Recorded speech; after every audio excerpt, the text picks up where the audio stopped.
So welcome to JWeis Podcast. This is episode 26 if you're listening, and then episode 4 if you're watching on YouTube.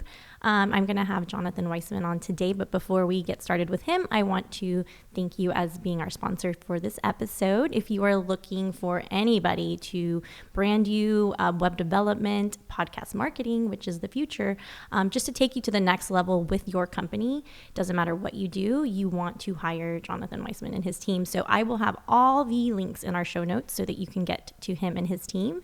And thank you for being on today. Thanks for having me. I love that intro. Oh, thank you. I need to come on your show. Can I cuss on your show? Yes, you can. All right, cool. I drop a lot of F-bombs. I love it. I don't want to mess anything up. No, it's perfect. So it's fun being on this side of the table. I just spent 2 weekends with mainly brides, but a lot of grooms too. And this expo, I actually did a little different. Didn't really sell, just really got to know the couples and ask questions around what do the guys want to see? How do they feel at these expos? Because I don't know if you've been to one or not. No. It's totally crazy in a great way, but it's female driven, bridal driven. And I feel like sometimes the guys are just like, why am I here? So is this like the expos? It's for people that are getting married? Yes. So the couples go. Mainly the brides, but I'm going to tell you, there's like 15% of the attendance is couples. Couples. Now, do you ever see any dudes by themselves? No, I don't. I don't. Now, I have a couple of customers who did go who are gay couples. So that's different, I feel. But I just don't see guys hanging out with their groomsmen going to a bridal expo. Yeah. I've never been, didn't know what they were for. Yeah. I didn't know they existed until I met you. They're like, why am I here? So I wanted to get a guy's perspective since you are a guy. Sure. And you've seen tons of different businesses in your world. And I'm sure that most of your business owners are men, but you're married. Yes. Yes. 13 years next week. Tomorrow? The 31st. What's today? Yes, tomorrow.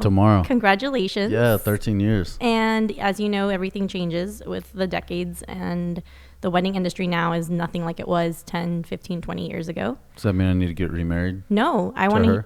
Well, you can take an awesome trip with her.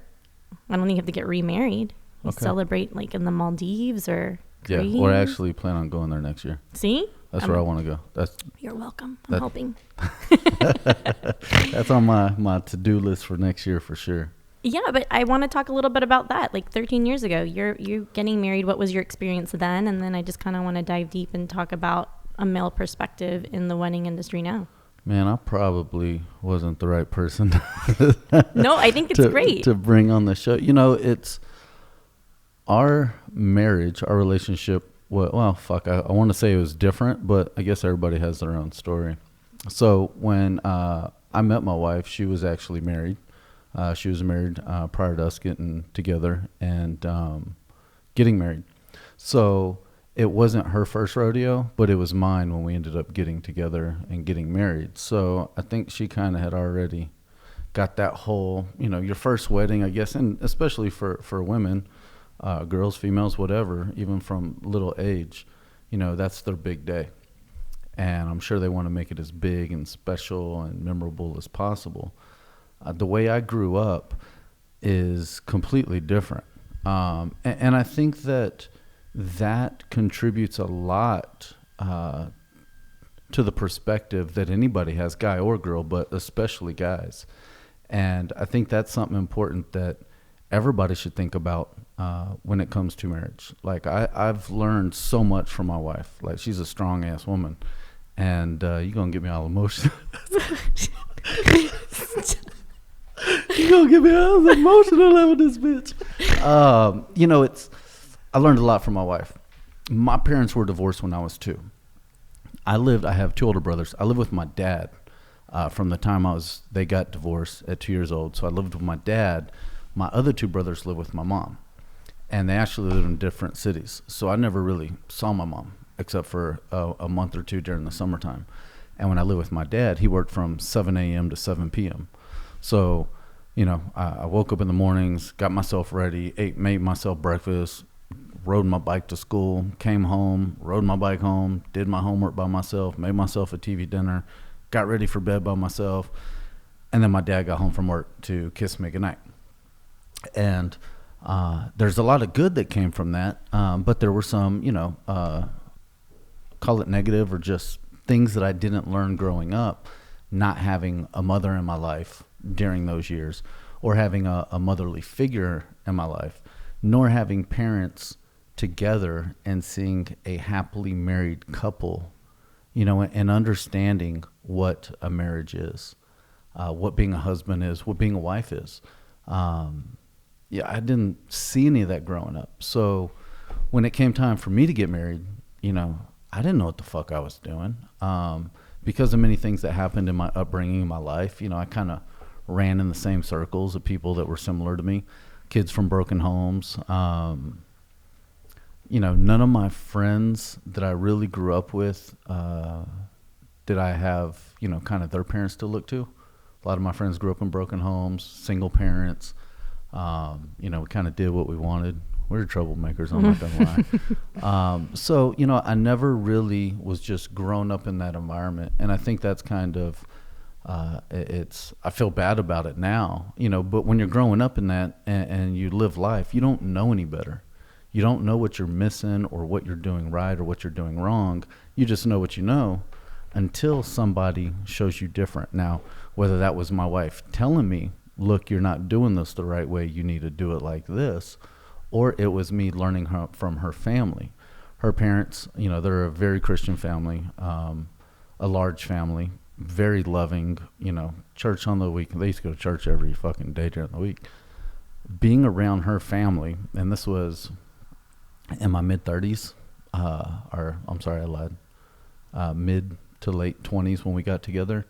So, it wasn't until then, 25, 26, 27, that I started to see how loving families operate, or how married couples operate, or see how, the father and the mother are to the kids. So it's anyhow, I'm gonna talk your show off. No, I love it. I think this is great. People need to hear this because we'll get into it in a minute, but I'll keep on going. Cool. So, well, to cut it short, I think that the way that guys are when it comes to getting married and what the importance of it is, or what they want from it, or what they want out of it, or what they're going to contribute, you need to kind of look further back and see what to them is normal. What is normalcy or what isn't. And that's something that I think that I don't want to put the responsibility on the wife or on anybody, but that's definitely something to take into consideration and look back on. Because if your man isn't giving you what you want at this time, that you're, the biggest day of your life, and he's not contributing, maybe it's because he fucking doesn't know any better. And that's what my situation was.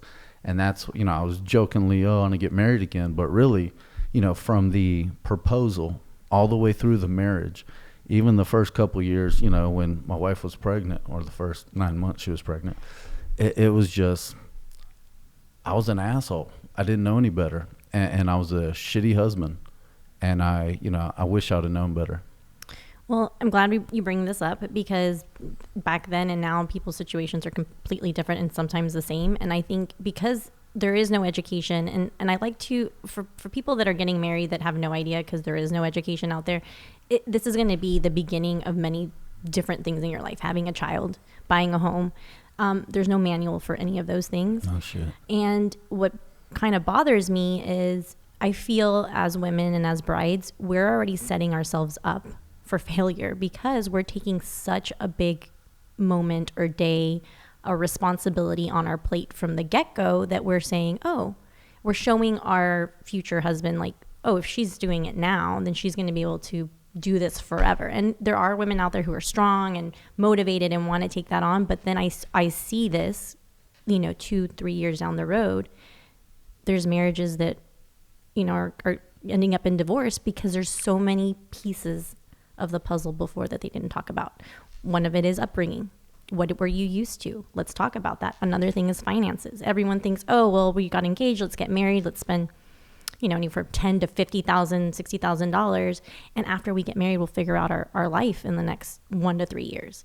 And then things come up like, I lost my job, or, hey, we're having a baby, or you know what, I want to travel, or I want to become an entrepreneur. You can't figure that out after you just blew $30,000 on a wedding. And then you're going to live in life in regrets because you're going, well, we probably should have talked about it. We probably shouldn't be doing a wedding for our family or for what I think it should be. We should be doing it for us. And so one of the things that I don't think is out there, obviously the education piece, but saying it's okay to have a longer engagement and to talk about and build that 1 to 3 year plan before, and figure out what's right for you both before you walk down the aisle, because it is a big financial investment. Sure. I think if people knew about this place called Just Engage University,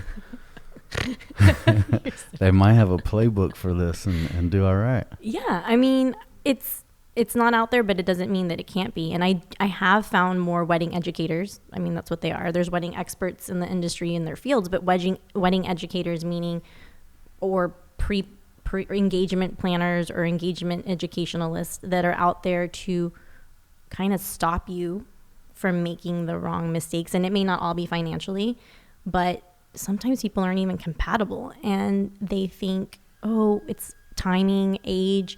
Oh, I've already been with this person for so long. And so they skip, these topics of conversation because they think once they get married, everything gets resolved. But what ends up happening is it gets worse. And harder. And you're worse. Starting to make other decisions, which come back down to finances, like moving, buying a home, someone losing a job, someone having kids, and you're having to support, having to pick up 2 incomes. And so they don't think it through. So I just want more wedding educationalists on and more real talk because it's not out there. Yeah, I can see that. So would you say that there's now more volume or access or even a new industry of wedding coaches? Yes, there is. Because see, I've had to deal with it after the fact where you end up going to wedding therapy. Yes. And you're trying to fix some broken shit. Yes. But yeah, I definitely think that, it's, how do you even know that there is a wedding coach? Or how do you know that you need that type of service prior to getting married? Right.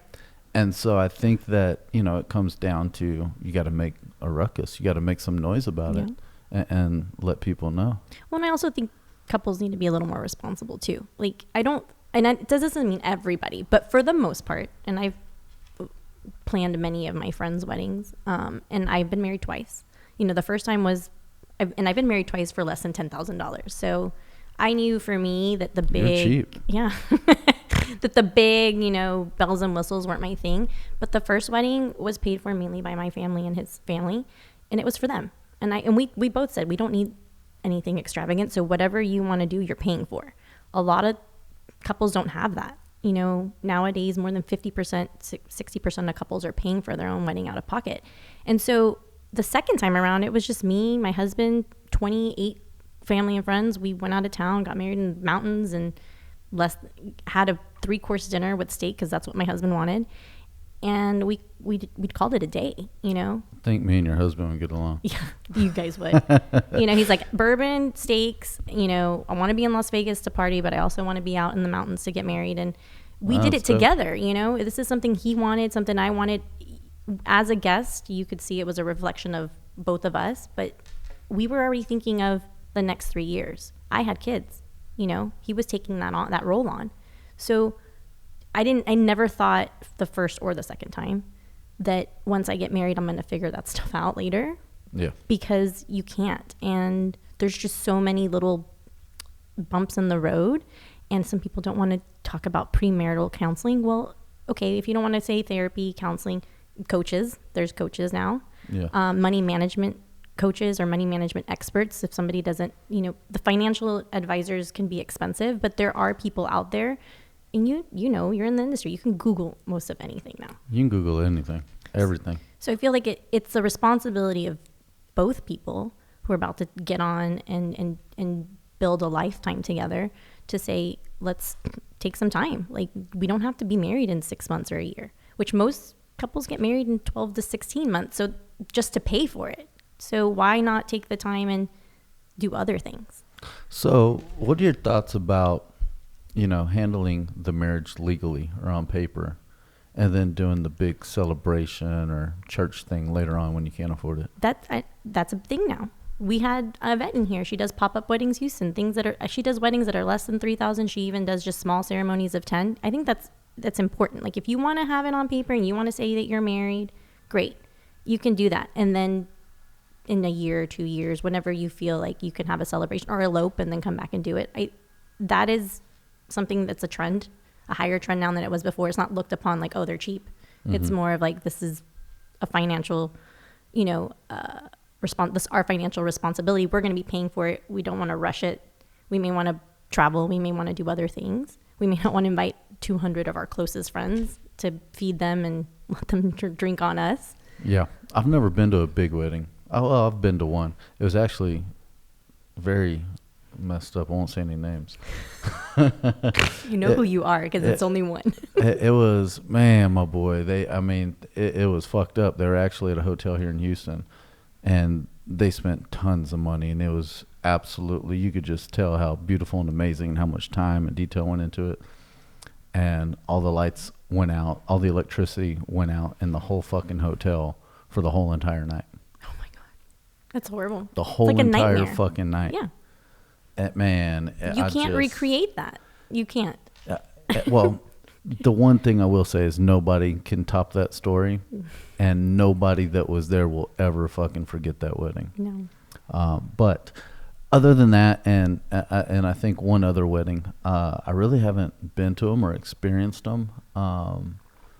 So, what do you do when one of the couple want to have a big wedding and the other one doesn't?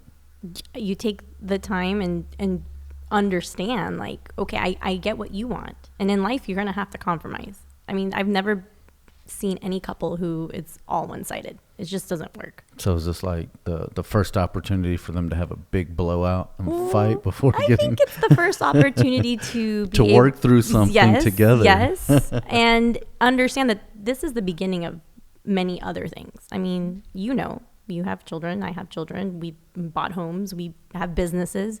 I mean, 10 years ago, I would have never thought I was going to be an entrepreneur. And that's a huge, that conversation was hard. Yeah. Hey, I'm going to leave my over $100,000 job to start my new business. Yeah, leave a six-figure job to, go making nothing. Honey, support me. I don't knows. But it takes a lot for someone to believe in you to do that. But it also took the work from years before. Because if I got married to you tomorrow and then in a month said, hey, and by the way, I'm not going to be working anymore. Oh, and I also want to be a stay-at-home mom in 3 years. It's like, wait, what? Like, we didn't sign up for that. So what should somebody do that's getting married? Where do they go? What do they do? Well, they first need to figure out the finance situation. I think that they need to have that talk first. That's the talk that nobody wants to have. And then they need to figure out, do we need to see a counselor, therapist, coach? What do we need right now in the next 6 months to help us get to where you want to be and I want to be, to kind of meet in the middle? And I also think they need to just stop letting society pressure them. Because, this industry is, you get on Pinterest and it's like, you're going downhill. Because, I love Pinterest, don't get me wrong, but I get brides all the time. And it's like, it's one day. And I promise you, your guests are going to really remember you two, what they ate, what they drank, and what the DJ was playing. But they're not going to remember the linens or the flowers that were on their table, or, there's just so many things. And I'm in the industry. Trust me, I am a disruptor. People are like, what's wrong with you? Well, back in the day when they used to say that it was the bride's father that would financially take care of everything, does that still go on today, or is that? No. Well, let me I'm coming off of my 6 years. Now, there's statistics out there, but I'm going for mid-class, the masses. Our weddings are 15 to 25,000 at the most. That's like, so I don't want to say I don't do high end, but there's other, like the Houstonian and, there's so many other places, the Corinthian. Those are places where people are helping, parents are helping. Because I've never met a couple who's like, oh, I have $100,000 to just spend on my own. This is, yes, parents, both sides, they're bringing in their friends and family, they're a guest. But for the people, the guests, the couples that I work with and that I try to create the most amazing day, because and I don't even want to say this, but I'm going to say it isn't going to be the most amazing day. There's going to be other days later on down the road that are going to be a lot better than your wedding. And that could be different for anyone. It can be a career, it can be travel, it can be children. So I hate that they put so much pressure on that one day for people that they're not going to see in a year or two. That's the other thing. It's like all these people that they want to host. And I'm like, who are these people? Do you see them every month? Yeah, exactly. I mean, what are you seeing that's new or different in the industry that's not typical, that's unconventional, that people are doing, now when it comes to marriage? Well, there's a couple of things in the wedding industry that are happening. Or like, what are some different options besides the typical? So options are, Facebook has so many free groups with other wedding educators that they can get on 6 months before they even start planning their wedding to look at how they can plan on a budget, how they can plan, maybe not spend as much money as they thought they were supposed to spend. So there's tools and resources out there. There are other wedding educators out there. But it's going back to, it needs to be both the couples need to be planning together, because it's time consuming. So what does the wife do when the guy doesn't want to mess with it? Yeah, I mean, she's doing all the research and then just coming back and giving him like, okay, well, this is what I want to do. This is how we can save, versus them going, let's come up with a game plan now. Let's say. What if the wife wants that control and wants to be in charge of everything? Well, what should the dude do? Meet her in the middle. Maybe like it's not gonna be the middle, but it's gonna say let's. And I guess because young people's mindsets aren't there yet. I mean, I wasn't thinking that in my 20s. I was thinking of my future, but not like a year or 2 or 3. But I was thinking, okay, I want to work. I was always going to be a worker bee in corporate. Now I'm an entrepreneur, but I always kind of knew what I wanted. But I also think a lot of couples don't know who they want to be. And I think that's important too before you marry someone else. Sure. Figuring out yourself. And it may not be a 10-year plan, but 1 to 3 years from now. Like, what do I see myself doing? What do we see ourselves doing? And does that work together? Because again, I've seen it. And if that doesn't work, does that mean they work on it, or does that mean they don't get married? I'm not a therapist, but I will say it's probably easier to break off an engagement than it is to break off a marriage. Probably a lot more cost effective as well. And again, in the last just 3 years alone, I've seen 2 of my friends get married, engaged, married, and divorced within 3 years. Wow. And it's that. Are they still friends? No. Does that ever happen? I don't know. I have not seen that. But it's all in the conversations that could have been had, and thinking that you're going to change that other person after they get married. So do you think in those relationships, let's say their names. I'm just playing. I'm just playing. But do you think that if they would have talked beforehand, would they have worked things out and continued and decided to continue the marriage? Or would they have opted not to go that route prior? They would have. I think it would have been a cleaner break. They probably wouldn't have been friends, but it would have been amicable. And they would have understood that they weren't the right people for each other.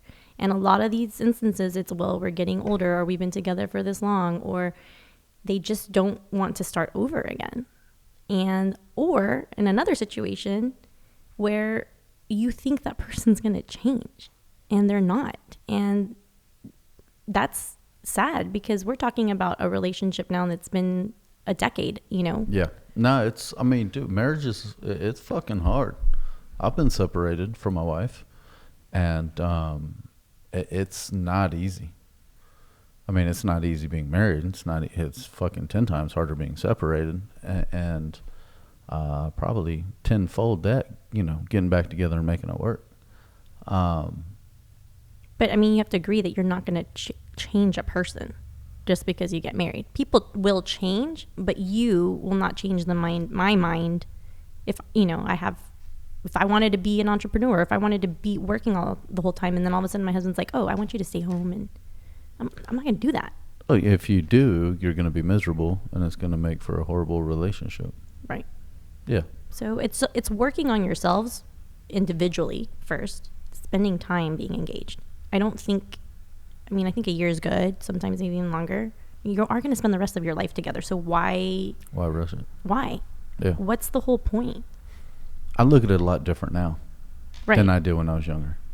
And I think... And I think when you're younger, it's the excitement of it. And well, yeah. But is it the excitement of blowing money that you're going to need later on, or the excitement of being with the wrong person because you just think it's the right time? I mean, it's just... You just don't know what you don't know. Well, but that's what I'm here to tell people. Like, hello, I'm living proof of it. I have done over 100 events, maybe 80 weddings, but 100 events, including, you know, planning weddings. And I've seen it. And I mean, I'm 37. I'll be 38 this year. I just feel like there's us in our generation, and there's the real talk that nobody wants to hear. And I mean, everyone's like, what are you doing? Like, you have a wedding venue. Like, what is the point? But the point is, I'm doing it because I love what I do. And I do think people still, I'm not going to say don't get married, but I want them to do it without feeling like they have to spend the $30,000, $40,000, $50,000. Even if they had it, if someone came to me and said, we have this, I would still say, great, let's still plan it for $20,000 and then use that other $20,000 for whatever. Yeah. The honeymoon, your dream home, starting a car, business. Starting a business. That's where my mentality is, and I just don't see this industry having... Well, that's the difference, because you care. Yeah. And a lot of people in business don't give a fuck. It's about the bottom line. It's about turning as much profit as they can. And they know that a wedding is a one-time deal, and a lot of them prey on that. It's it's the biggest day, and they sell that. This is the biggest day of your life. You need to spend the most money on this. Everybody's saying the opposite of what you're saying. I know, but we're like the biggest impact on the first decision of a major decision of someone's lives. I mean, we are like the people in the wedding industry. We're creating, like, we are one of the first. Well, that's the problem, because, a big majority of y'all are sharks. You're not, though. Well, things are going to change. It's 2020, and I'm finding more people out there. I'm glad you're changing this industry. I know, I needs to, but I feel like the consumer, the brides and the grooms, need to hear this, because again, they're excited. It's that shiny, object. I want it. But then even a year after people get married, they're like, what the fuck were we thinking? Yeah. Like, or, I've had friends that can't get pregnant and they have to have IVF. Well, guess what? If you spend $50,000. Even if you have insurance, it doesn't get covered all the way, And what if the first time around doesn't come around? What if you have to adopt a child? Like, there's just so many things. What if a family member died and you're, in charge of paying for that funeral? Like, so your big point is to keep the overhead down on the wedding. Yeah. I mean, I've been doing this for a long time. And I deal with the masses, with the people who are pretty much paying for their own weddings. Maybe they have some help. But I feel like I'm saving them like 15 to 20 grand, and they're still having beautiful weddings. And they may not be having it at my place, because I've only had my place for a year. So this was before in other people's buildings or in other people's, hotels. And to me, it's just sad. It's like supposed to be exciting for me because I'm part of that day. But then I'm thinking, God, you so many things you could have saved on for the next 5 years of your life that you just don't know. It's like having big kids. Like, you just want to save them from help them and give them that information, but it's not there. There's all these expos, which again, I'm part of them. I'm so gracious for them because they bring me business, but where's the expo to educate them and give them the knowledge and understanding that? Well, you're going to have to create that. You're the outcast. I am, but I love it. Well, good. I grew up the outcast myself. I don't have a problem with that. You got to change it, right? You got to. I Why feel not? Like I mean, feel that way. The way I feel is, everything stays the same until somebody's got the fucking balls to change it. Yeah. I see it in every day. We build businesses. It's what my business builds businesses. It's what I do. And I see it every single day. It doesn't matter what industry we're in, what business we're talking to. It's the same shit that I see repeated everywhere. And the first dude or woman that's got the fucking balls to step outside of that comfort zone and do something different, those are the ones that disrupt. And I like seeing that in you, because that's what you're doing in your industry. And it's going against the grain. It doesn't bring you all the biggest fans from everybody else in the industry because you could be hurting their bottom line. So not all of them are going to be complimenting that much. Right. And a lot of them, depending on how much noise you make, depends on how many of them choose to do business with you or not. Because at some point with you going completely against it, they're going to have to make a decision. Do I want to be seen with that or against that? I mean, it's the same thing with politics right now. You know, with the whole Trump thing is either you're with them or you're against them. Right. And when you go against the grain in business, it doesn't matter what industry you're in, you're putting yourself in that same situation. And it's ballsy. So I got to give you credit for that, because there's a lot of people that they're scared as shit and they wouldn't never take that risk or do it. Even if it is for the right reason, they still don't do it because they're too worried about what other people think. That's it. They're worried about everybody else's thoughts. I don't give a fuck what people think. Yeah. Well, you're doing it. I mean, with podcast marketing in general. I've had a harder time trying to get guests on the show than I thought it would be, because they just don't want to be on camera. But I'm like, that's gonna hurt you by not being on. And there's so much this can do for them. It is a game changer. I mean, you know it. Sure. And I feel like it's not just my industry. Like even buying a home, there's not a lot of education. Your wife is in real estate. She's doing a real estate podcast. That's one of the other decisions in life that I feel like couples need to slow their roll and really understand what they're getting into, because it's not just buying a new home. We went through this. Then it's like, well, it doesn't have the outdoor patio, but we'll worry about that later. $50,000 later that nobody told me about. It's beautiful, but like, hello. And then, you got to furnish it. You got to get warranties. There's just so many things. But the person selling you the house, they don't care. Most of them don't. Right. Well, right. There are, but because your wife is educating, right? She's an educator. That's what she does. She does it for different reasons. She doesn't sell houses to sell houses, and she owns a brokerage. But she started selling houses. She genuinely likes to help people. Right. Like, she doesn't let deals go through for the sake of closing them and getting a commission on it. She actually makes sure the client gets what they need, what's going to be special for them, what's going to fit into their lifestyle, into their financial realm. And she does it to help people. And she helps them understand what they're getting into. Absolutely. Which is so that's what I'm trying to explain. There's people like us out there in every industry, and nobody wants to step up and do it. But imagine, tell me your wife's name. I'm sorry. Laura.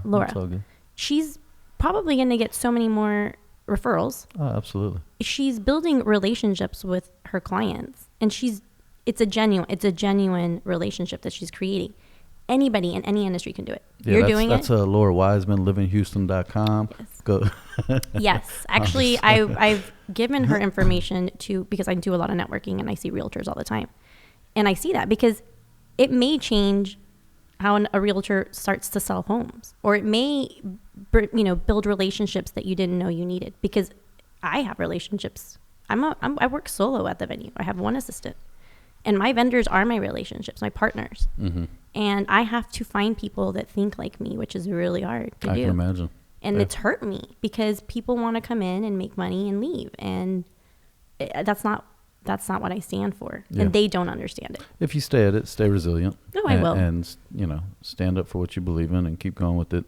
At some point, there's going to be a tipping of the scales. At some point, it doesn't seem like it's ever fucking coming, trust me, but it's going to come, I hope. Well, 2020. It's 2020. We're going to make changes this year. I'm finding my people, but I also want to come at it for the couples that are thinking about getting engaged. But I mean, it's give yourself credit. You're a year in on your own. You're doing probably 5 times the business this month than you did this month last year. Yeah. You're not getting a day off. You're working non-fucking stop, and you're more busy than you've ever been, whether for your own business or even the other companies that you worked with before. Yeah. No, I do. it's just a passion that I'm trying to spread and teach and educate, one podcast at a time. There you go. Aw. Well, thank you for being on today. Thank you for having me on. I really do appreciate the story because men need to hear it, women need to hear it, people need to be responsible. Yeah, I think that I've finally, become comfortable with myself and got to the point, like I said earlier, I don't give a fuck what people think, and I'm down to be vulnerable and share stories and tell it like it is, and some people appreciate that, others frown upon it. But if I can bring real knowledge or experience to help one person, that's my why. Yep. And it's real talk. This is what real families go through. And Already. this is what it's gonna be for you guys in 10 to 15 years. So I really appreciate being on. Like I said, I'll have all of the links in the show notes so that you can hire Jonathan and his team to get you better in anything, telling that story, spreading the word. And then if you liked this episode, I would love for you to leave me a review on iTunes, or you can just leave it on YouTube as well. And if you want to hear more episodes like this, raw and real, I will find some more guests that want to come on and share their stories. So I've got some that want to come on. Thanks for having me on. Y'all be sure to leave a review and subscribe to her podcast. She's absolutely amazing, and definitely appreciates all the support. Thank you. Take care.